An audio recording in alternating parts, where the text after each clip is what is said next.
In the story that will never end, Democrats now claim they have new proof of missing documents from the Epstein file. We have seen this play before.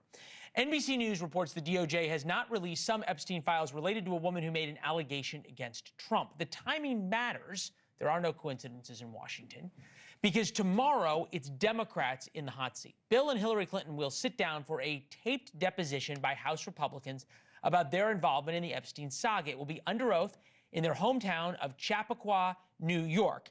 And for the record, the tape may come out tomorrow evening or sometime in the future. It's up to the Republicans. The New York Times previews it by saying for Hillary Clinton, an Epstein deposition is the latest stand by your man moment. The former First Lady, Senator, and Secretary of State had no dealings with Jeffrey Epstein, but is once again under pressure to answer for the actions and relationships of her husband. That's what happens when you're married. Standing by her man might be the longest job on Mrs. Clinton's job resume. Here is what she recently had to say about her and her husband's relationship to Jeffrey Epstein. Do you regret the links that there have been? You know, we have no links. We have a very clear record that we've been willing to talk about, which my husband has said. He took some rides on the airplane for his charitable work. I don't recall ever meeting him. This is the same Hillary Clinton who said she didn't have classified information on her email server. It is Hillary Clinton's husband in a pool with Ghislaine Maxwell and someone who had to have their face redacted. But maybe that's not a link. Here's Bill Clinton getting a massage from one of Epstein's accusers, but evidently to Hillary, that is not a link either. Like I said before, the Epstein story is a boulder rolling down a hill, taking out anyone and everything in its path. Tom Dupree, former Deputy Assistant Attorney General George W. Bush. Richard Goodstein, former advisor to Bill and Hillary Clinton. Richard, is there any way for the Clintons to come out of this looking good? So Bill Clinton's actually acting like an innocent person. From day one, he said, release all the files, right? And he said, let's have this testimony tomorrow be public. And it's gone back and forth.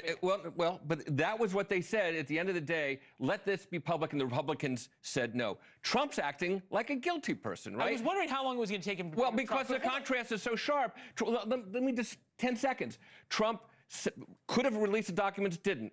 He strong-armed Lauren Boebert and Marjorie Taylor Greene unsuccessfully. He slow-walked the release of the documents. He redacted the names of the people who took advantage of the women and released the names and images, naked girls, who were the victims. Okay, you're now at 17 seconds. But this is the point of what's happening tomorrow, which is this deposition. The Clintons have never exactly done well under oath. Take a listen. Statement that there was no sex of any kind, in any manner, shape, or form with President Clinton was an utterly false statement. Is that correct? It depends upon what the meaning of the word is. The fact is, we had 4 dead Americans. Was it because of a protest, or was it because of guys out for a walk one night who decided they'd go kill some Americans? What difference at this point does it make?